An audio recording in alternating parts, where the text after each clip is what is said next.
ഏകദേശം 6 വർഷത്തോളമായി ബിസിനസ്സിലേക്ക് അസോസിയേറ്റ് ചെയ്തിട്ട്. ഇന്നിപ്പോ ബിൻസി മേഡം പറഞ്ഞ പോലെ അന്ന് ബിസിനസ് സ്റ്റാർട്ട് ചെയ്യുമ്പോൾ ജസ്റ്റ് 20,000 രൂപയാണ് ആഗ്രഹിച്ചിരുന്നത്.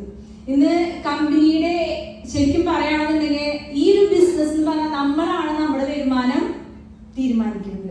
ഇപ്പൊ 20,000 രൂപ ആഗ്രഹിച്ചിരിക്കുന്നവരും ഈ ഹാളിൽ ഉണ്ടാവും, മാസം 10,000 രൂപ ആഗ്രഹിച്ചിരിക്കുന്നവരും ഈ ഹാളിൽ ഉണ്ടാവും.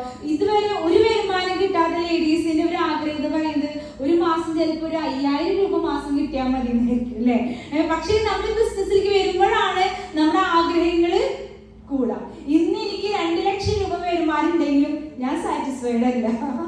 ശരിക്കും പറയുകയാണെങ്കിൽ ഇന്ന് നമ്മുടെ എല്ലാ സ്വപ്നങ്ങൾക്കും നല്ല രീതിയിൽ ആ ഒരു എക്സ്പെൻസ് കാര്യങ്ങളും വേണമെന്നുണ്ടെങ്കിൽ ഇന്ന് ഈ ബിസിനസ്സിൽ ശരിക്കും പറയുകയാണെങ്കിൽ ഏറ്റവും ചെയ്യുന്നത് KKSR ഇന്ന് മാസം ഏവറേജ് 6 ലക്ഷം രൂപയാണ് ഈ ബിസിനസ്സിലൂടെ മേടിക്കുന്നത്. നമ്മുടെ മുന്നിലൊരു തെളിവാണ്.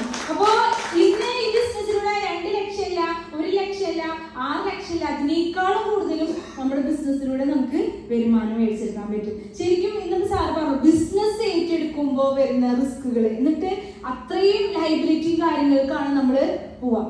ഇന്ന് ജോബ് ആണെന്നുണ്ടെങ്കിൽ നമുക്കറിയാം ഒരു നിസ്സാര സാലറിക്ക് വേണ്ടിയിട്ടാണ് രാവിലെ മുതൽ രാത്രി വരെ ചിലപ്പോൾ നമ്മൾ എന്ത് ചെയ്യുക, ഒരു ജോലിക്ക് വേണ്ടി ട്രൈ ചെയ്യുക.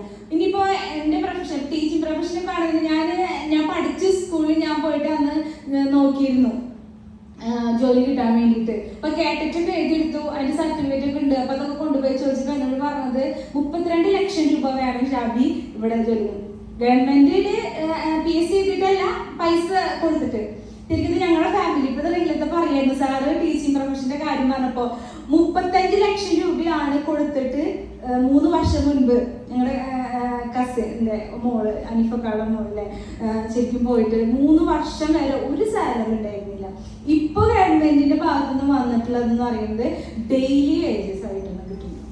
35 ലക്ഷം രൂപ കൊടുത്തിട്ട് ഡെയിലി വേജസ് ആയിട്ടാണ് ഇപ്പോ എന്നിട്ട് കേറിയിട്ടുള്ളത്. 3 വർഷവും ജോലി ചെയ്യാനാണ് നമ്മുടെ കയ്യിലുള്ള 35 ലക്ഷം രൂപ നമുക്ക് ഇൻവെസ്റ്റ് ചെയ്യുകയാണെങ്കിൽ 1 മണി എടുക്കാണ്ട് നമുക്ക് എന്ത് കിട്ടും, വരുമാനം കിട്ടും. അപ്പോൾ നമ്മളെ സംബന്ധിച്ച് ഇന്നിപ്പോ സാർ പറഞ്ഞു 30,000 രൂപ അല്ലെങ്കിൽ ഒരു 50,000 രൂപ നമുക്ക് വീട്ടില് ഒരു ഹോം ഷോപ്പ് ഇട്ടുകൊണ്ട് ഒരു ബിസിനസ്സുകാരിയായിട്ട് അല്ലെങ്കിൽ ബിസിനസ്സുകാരനായിട്ട് ബിസിനസ് ഏറ്റെടുക്കുകയാണെന്നുണ്ടെങ്കിൽ ഇന്ന് ഒരു റിസ്കും ഇല്ലാതെ സീറോ ഇൻവെസ്റ്റ്മെന്റ് എന്ന് പറയുമ്പോൾ വേറെ ഒന്നുമില്ല, നമ്മൾ ഇറക്കിയ പ്രൊഡക്ട്സ് സെയിൽ ചെയ്ത് കഴിഞ്ഞാൽ നമ്മുടെ കയ്യിൽ ആ പ്രോഫിറ്റ് അടക്കം നമ്മുടെ കയ്യിൽ വരില്ലേ. അപ്പോൾ നമ്മുടെ കയ്യിൽ പിന്നെ നമ്മൾ ഇൻവെസ്റ്റ്മെന്റ് ചെയ്യുന്നുണ്ടോ, ഇല്ല അല്ലെ. ശരിക്കും പറയുകയാണെന്നുണ്ടെങ്കിൽ ഹോം ഷോപ്പിലൂടെ നമ്മൾ ഇറക്കിയ പ്രൊഡക്ട്സ് അതിന്റെ ബെനിഫിറ്റ് അടക്കം നമ്മുടെ കയ്യിൽ വരുന്നു.